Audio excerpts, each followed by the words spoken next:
começou no interior da Bahia. Pra ser sincera, eu não lembro de muitas coisas, mas a minha irmã mais velha conta que o meu pai e minha mãe, eles bebiam muito e eles brigavam muito. E o meu pai, ele batia muito no meu irmão. São coisas que eu não lembro porque eu era muito pequena.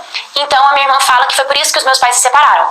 Depois ficou morando eu, minha mãe, minha irmã mais velha e o meu irmão. Nós mudamos pra casa da minha avó, mãe da minha mãe. E ali a minha mãe trabalhava e eu sempre na creche. E era aquela coisa. Com o tempo, a minha mãe arrumou um namorado. E aí ela começou a namorar com ele e tal. E com o tempo ela decidiu ir morar com ele. Isso, na zona rural. A gente sempre viveu na zona rural. Meu irmão decidiu ficar morando com a minha avó. E foi eu, a minha irmã e o meu padrasto e minha mãe.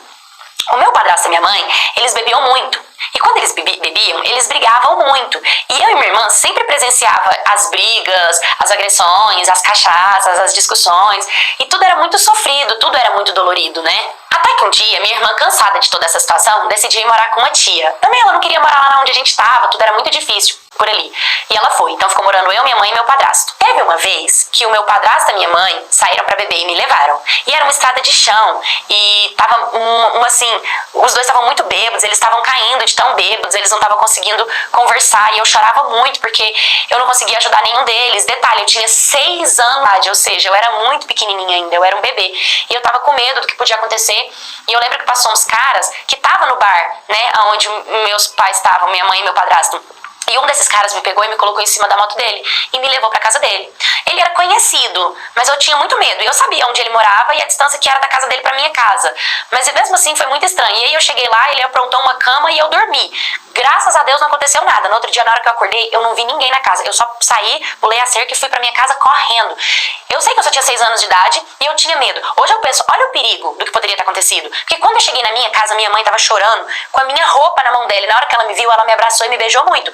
Então, tipo assim, ela tinha ficado com medo de terem me pegado e de fazerem alguma coisa comigo. Ou seja, ela não viu quem me pegou, ela não viu eu subindo na moto de alguém, ela não viu pra onde que eu fui. Poderiam ter me roubado ou ter feito alguma coisa comigo que ela não ia saber. Mas enfim, no outro dia lá estava minha mãe bêbada de novo. Ela era muito cachaceira, muito bêbada. E foi um dia que ela decidiu que ia me deixar na casa da minha avó, me deixou na casa da minha avó e foi embora com o meu padrasto. E ali eu fiquei morando na casa da minha avó, depois eu morei na casa da minha tia, depois eu morei na casa da minha outra tia, depois eu voltei a morar na casa da minha avó, aí uma dessas minhas tias me expulsou da casa da minha avó, aí eu fui morar na casa de outra tia, sempre assim, de um lado pro outro, de um lado pro outro, eu e minha irmã ali, sempre como as sofridas da história, decidimos ligar pra minha mãe e conversar com ela pra nós duas voltar a morar com ela, e ela aceitou, e nós fomos morar com a minha mãe. A gente estava lá morando com ela e pouco tempo depois a minha irmã acabou engravidando, casou e foi viver a vida dela. Hoje eu ainda sou uma adolescente, eu ainda moro com a minha mãe e meu padrasto, eu ainda tenho que lidar com a cachaça deles, com o relacionamento tóxico, com as brigas e com as ofensas. E eu confesso que isso me magoa muito. Eu tenho um relacionamento, só que eu sou toda traumatizada, eu morro de medo de ser rejeitada, de ficar sozinha. Eu sei que eu tenho dependência emocional forte por esse rapaz.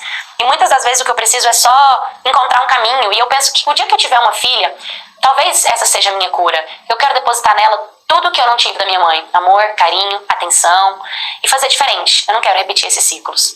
Oi, Mike Cats, hoje eu trouxe essa história exatamente pra gente falar